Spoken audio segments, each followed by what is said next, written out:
अऊज़ुबिल्लाहि मिनश्शैतानिर्रजीम बिस्मिल्लाहिर्रहमानिर्रहीम। अस्सलाम वालेकुम उम्मत मोहम्मद, आप देख रहे हैं शहदाए मोहम्मद। जैसे कि हमारा मौजू है बात करबला, यानी कि करबला के बाद के वाक़ियात। फिर जब काफ़िला आगे बढ़ा तो एक जगह पे उन यजीदियों ने रात गुजारी और वो नेज़े जिन पे शहीदों के सर लगे हुए थे उन नेज़ों को ज़मीन में गाड़ दिया। फिर जब सुबह हुई और आगे बढ़ने का वक्त हुआ तो जो भी फौजी इमाम हुसैन का सर मुबारक वाला नेज़ा ज़मीन से बाहर निकालना चाहता था तो वो निकाल नहीं पाता था, वो नेज़ा उठा नहीं सकता था। बहुत लोगों ने कोशिश की लेकिन वो नेज़ा अपनी जगह से हिल नहीं रहा था। उन्हीं जालिम यजीदियों ने सैयदा ज़ैनब से आकर कहा, ए खातून, ये तुम्हारे भाई का सर मुबारक हमसे उठता नहीं है, वो नेज़ा ज़मीन से निकलता नहीं है। बीबी ज़ैनब ने गौर से देखा और कहा, काफिले में देखो सब है या नहीं। देखा गया तो सैयदा सकीना इमाम हुसैन की साहबजादी काफिले में नहीं थी। तो सैयदा ज़ैनब ने कहा, वो मेरा भाई हुसैन अपने खानदान वालों को छोड़ के कहीं नहीं जाता, इसीलिए जब तक सैयदा सकीना नहीं मिल जाती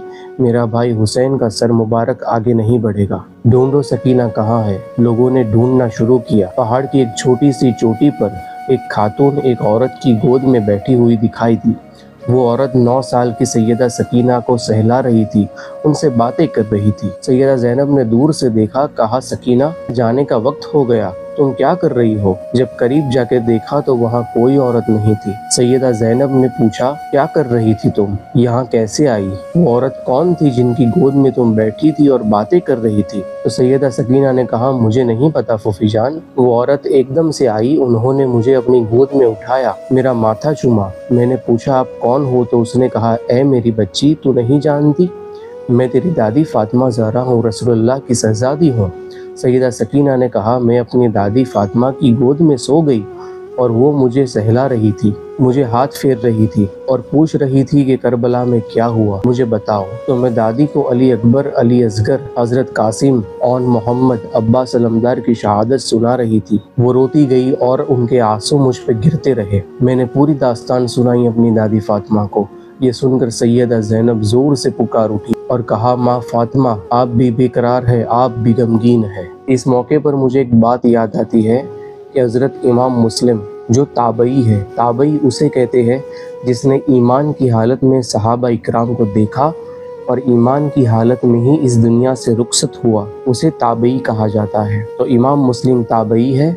वो फरमाते हैं, मैंने 9 मुहर्रम आशूरे के दिन ख्वाब देखा तो एक बूढ़ी औरत झाड़ू लेकर करबला का मैदान साफ कर रही है। तो इमाम मुस्लिम कहते हैं, मैंने दूर से पुकार कर पूछा, कौन हो आप, ये मैदान क्यों साफ कर रही हो। तो उन्होंने पीछे मुड़े बगैर कहा, ऐ शख्स, मैं रसूलुल्लाह की बेटी फातिमा ज़हरा हूँ, मैं ये करबला का मैदान साफ कर रही हूँ इसलिए कि कल 10 मुहर्रम को मेरा लाडला हुसैन यहाँ शहीद होकर गिरेगा। कहीं कोई नुकीली चीज़, कोई कंकर उसके जिस्म में ना चुभ जाए। मुझे दर्द होगा अगर हुसैन को कोई तकलीफ़ पहुँचाए, इसीलिए मैं ये मैदान साफ कर रही हूँ।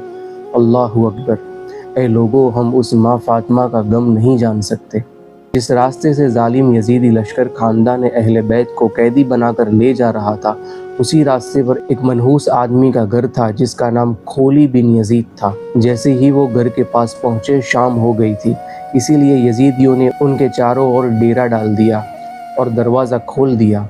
खोली बिन यजीद ने इमाम आली मकाम यानी इमाम हुसैन का सर मुबारक लिया और रात बिताने के लिए उनके बगल वाले घर में गया। उसने सर मुबारक को अपने घर में बने एक तंदूर में रख दिया। जब उसकी बीवी ने उससे पूछा तो उसने कहा कि उसे यजीद के दुश्मन से लड़ने के लिए भेजा था, जिसमें वो जीत गया। ये दुश्मन हमारे हाथों मारा गया, ये सर मुबारक उसका है। इस तरह उसने बकवास बातें करके अपनी बीवी को समझा दिया और अब जब रात हो गई तो वो दोनों सो गए। उस मनहूस शख्स खोली की पत्नी बहुत ही नेक औरत थी और परहेजगार थी, जो अहले बैत से सच्ची मोहब्बत करने वाली थी, नमाज की पाबंद थी।